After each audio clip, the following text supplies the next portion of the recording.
Di balik udara sejuk dan hamparan pegunungan, ada sebuah kota kecil yang telah melahirkan pemikiran-pemikiran besar. Inilah Padang Panjang, kota yang bukan hanya dikenal sebagai kota serambi Mekah, tetapi juga rumah bagi para tokoh yang mengukir sejarah literasi Indonesia. Padang Panjang bukan sekedar sebuah kota, tetapi tempat yang kaya akan sejarah yang merupakan ruang tempat ilmu pengetahuan, budaya, dan karakter tumbuh berdampingan.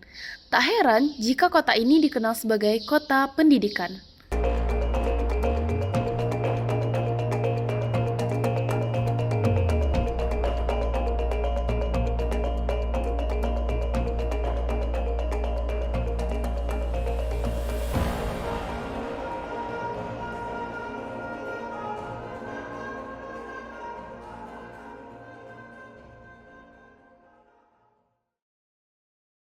Di sini, semangat belajar telah mengakar sejak lama. Sekolah, surau, dan berbagai lembaga pendidikan menjadi tempat lahirnya generasi yang tidak hanya cerdas secara intelektual, tetapi juga kaya akan nilai-nilai budaya dan moral. Dari tradisi belajar inilah tumbuh budaya literasi, budaya membaca, berpikir, berdiskusi, dan menulis yang terus diwariskan dari generasi ke generasi. Tradisi literasi tersebut melahirkan tokoh-tokoh besar yang menginspirasi Indonesia. Salah satunya adalah Ali Akbar Nafis, atau yang dikenal sebagai A.A. Nafis. Lahir di kota Padang Panjang pada 17 November 1924 silam. Merupakan seorang sastrawan terbesar di Indonesia yang dikenal sebagai penulis yang berani mengkritik kehidupan sosial dan agama melalui karya-karya satirnya. Sehingga beliau dijuluki sebagai pencemooh nomor wahid dan juga sastrawan satiris ulung. Karena karyanya menggunakan sindiran tajam untuk mengkritik kemunafikan, tahayul, dan ketidakadilan dalam kehidupan sosial dan masyarakat. Di situasi, tetapi saya menulis masalah-masalah manusia yang menuntut keadilan satu sisi, juga mengejek sikap-sikap yang munafik. Orang kita banyak yang munafik.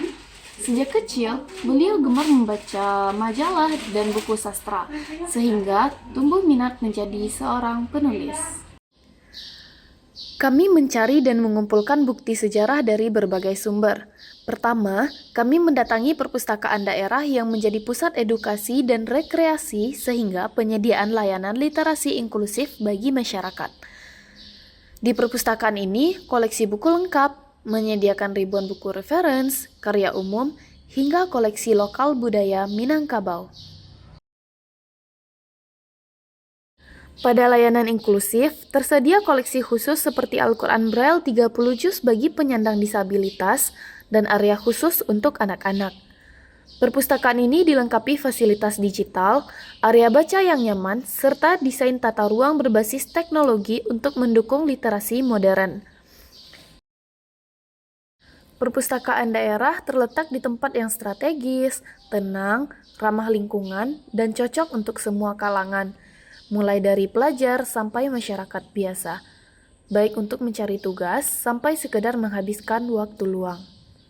Untuk menambah informasi mengenai A.A. Nafis, kami mendatangi Museum Bustanil Arifin, Pusat Dokumentasi dan Informasi Budaya Minangkabau, atau yang dikenal sebagai PDIKM Kota Padang Panjang.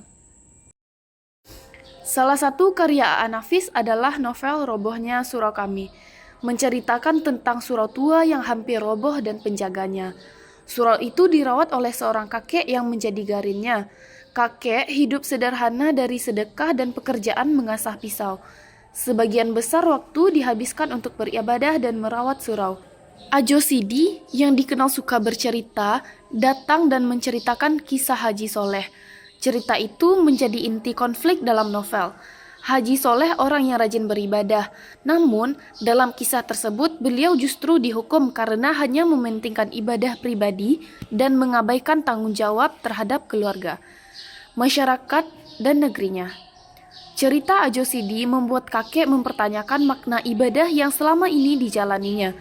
Ia merasa hidupnya mungkin tidak sesuai dengan kehendak Tuhan. karena kurang memberikan manfaat bagi sesama.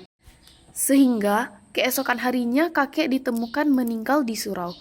Kisah tragis ini menjadi penutup cerita sekaligus memperkuat kritik sosial yang ingin disampaikan oleh pengarang. Dari cerita ini, kita jadi tahu bahwa ibadah harus disertakan kerja keras, kepedulian sosial, dan kontribusi nyata kepada masyarakat. Menjadi orang soleh tidak cukup hanya dengan beribadah, tetapi juga harus bermanfaat bagi orang lain. Kisah Padang Panjang dan A.A. Nafis mengajarkan bahwa perubahan tidak selalu lahir dari kekuatan fisik.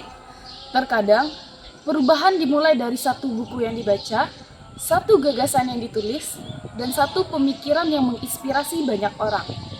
Sebagai generasi muda, mari kita terus menumbuhkan budaya literasi karena masa depan bangsa dibangun oleh mereka yang gemar belajar, berpikir kritis, dan berani berkarya.